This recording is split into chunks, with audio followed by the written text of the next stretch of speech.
سلام، به کانال شیکی کیکی خوش اومدید. امروز قرار با هم یه چیز کیک با طعم متفاوت درست کنیم.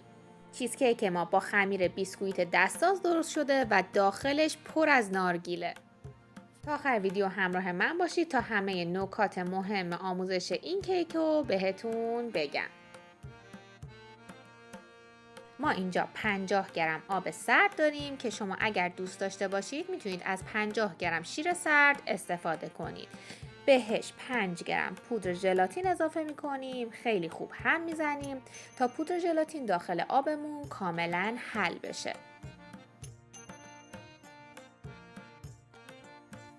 بعد از اینکه مطمئن شدیم ژلاتین کاملا حل شده، توی دمای محیط کنار میذاریم تا بعداً بریم سراغ این ترکیب ژلاتین و آبمون.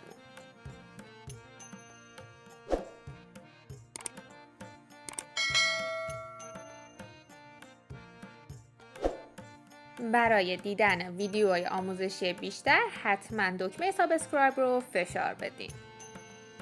این مقدار موادی که بهتون میگم تقریبا برای 8 تا 10 نفر کافیه. 200 گرم خامه صبحانه داریم که بهش شکر اضافه میکنیم. مقدار شکرمون هم 75 گرمه.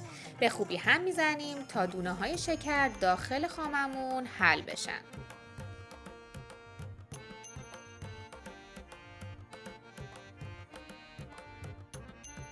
مرحله بعدی پنیر خامه‌ای رو اضافه میکنیم که مقدارش 200 گرمه. شما اگر دوست دارید که طعم شوری توی این کیکتون بیشتر معلوم بشه میتونید تا 250 گرم هم پنیر خامه‌ای رو اضافه کنید. این مرحله رو با حوصله انقدر خوب هم بزنید تا همه موادمون یک دست بشن و گوله گوله دیگه نداشته باشه.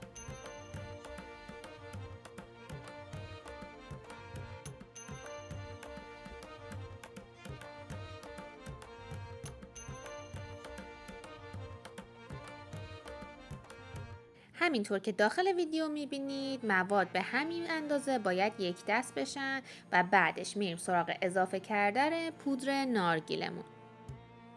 مقدار پودر نارگیلمون 75 گرمه. شما میتونید این مقدار رو تا 50 گرم هم کم و زیادش کنید. موادتون که خوب هم خورد میذارید داخل یخچال و بعد میریم سراغ خمیرمون. این خمیر رو من از یک روز قبل درست کردم و داخل یخچال گذاشتم و خیلی خوب دیگه خودشو گرفته و سفت شده. لینک آموزش این خمیر خیلی خوشمزه رو پایین ویدیو زیر متنش میذارم براتون. روی لینکش که آبی شده کلیک کنید و بعدش آموزشش رو کامل و با حوصله ببینید. وقتی چیز کیکتون رو با این خمیر درست میکنید خیلی حرفه‌ای تر میشه طعمش. درست کردن این خمیر خیلی آسونه. وقتی از یخچال درش آوردم سفته. یه مقداری ورزش میدم تا از اون سفتی در بیاد و نرم بشه. اون اندازه‌ای که میخوایم خمیر رو باز کنیم به اندازه قالبمون بستگی داره. شما 1 الی 2 سانت باید از اندازه قالبتون بزرگتر دایره رو در بیارین. قالب من 20 سانتی متریه و اصلا چربش نکردم. یه کاغذ روغنی تهش انداختم و روش آرد پاچیدم. چون قالب کمربندی نداشتم از همین قالبای معمولی انتخاب کردم. یه مقداری با خمیر بازی کنید تا یک دست بشه و خیلی خوب همینطور که داخل ویدیو میبینید سر تا سر ظرفتون رو بگیره. از قبل فرتون رو در دمای 180 درجه به مدت 20 دقیقه گرم کنید. بعدش خمیر رو داخلش بذارید و 11 دقیقه صبر کنید تا خمیرتون کاملا بپزه. خمیر رو کنار بذارید تا خنک بشه. بعدش میریم سراغ ژلاتینمون که به این حد سفت شده. به روش بنماری روی بخار آب و یا داخل مایکروفر فقط گرمش میکنید. حواستون باشه که اصلا نباید داغ بشه. طی 2 یا 3 مرحله آروم به مواد پنیری و خامه‌مون اضافه میکنیم. هم میزنیم تا مطمئن بشیم تمام ژلاتینا یک دست داخل موادمون هم خوردن. خمیرتون رو یک دور از توی قالب در بیارید. زیرش کاغذ روغنی بندازید تا برای بعدن راحت بتونید درش بیارید.